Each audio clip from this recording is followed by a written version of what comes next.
হওয়ার 4 থেকে 5 মিনিট আগে শেষ হয়। মানে ইন জেনারেলি আমি জানি বাংলাদেশের কথা, টার্কির কথা জানি, আমি যেহেতু সেখানে ছিলাম, বা মালয়েশিয়ার কথা জানি। আপনাদের আমি বিষয় প্রিন্সিপাল বলে দিচ্ছি। প্রিন্সিপাল হচ্ছে এটাই, সুবহে সাদিক ডুবে যাওয়া পর্যন্ত সাহারির সময় থাকে। আর সাধারণত সুবহে সাদিক ডুবে যাওয়ার 5 থেকে 10 মিনিট পরে ফজরে আজান হয়। সুতরাং আজান পর্যন্ত সাহারি খাওয়া যাবে না। সাহারি খেতে হবে সুবহে সাদিক থাকা পর্যন্ত। যখন সুবহে সাদিক আছে তখন সাহারি খেতে হবে। সুবহে সাদিক যখন ডুবে যায় তখন সাহারি খাওয়া স্টপ করে দিতে হবে। সুবহে সাদিকের সাথে সম্পর্ক এটা। আর ইফতারির সম্পর্ক সানসেটের সাথে, ডেফিনেটলি মাগরিব।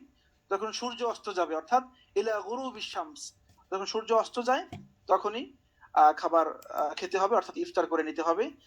কিন্তু বাংলাদেশে যেটা করে, সূর্য অস্ত যাওয়ার 3 মিনিট পরে আজান দেয়। আজান পর্যন্ত আমরা অপেক্ষা করি, এটি কিন্তু সুন্নাহর খেলাফ। যখনই ইফতারের সময় হবে সাথে সাথে তারা মানে ইফতার করে নিতে হবে। আল্লাহ রাসূল সাল্লাল্লাহু আলাইহি ওয়াসাল্লাম তিনি বলছেন, ততক্ষণ পর্যন্ত আমার উম্মত সময় হয়েছে সাথে ইফতার করে নিবে। তারা মানে 5 মিনিট 10 মিনিট ওয়েট করে তারপরে ইফতার করবে, এটি সুন্নাহর খেলাফ। জি।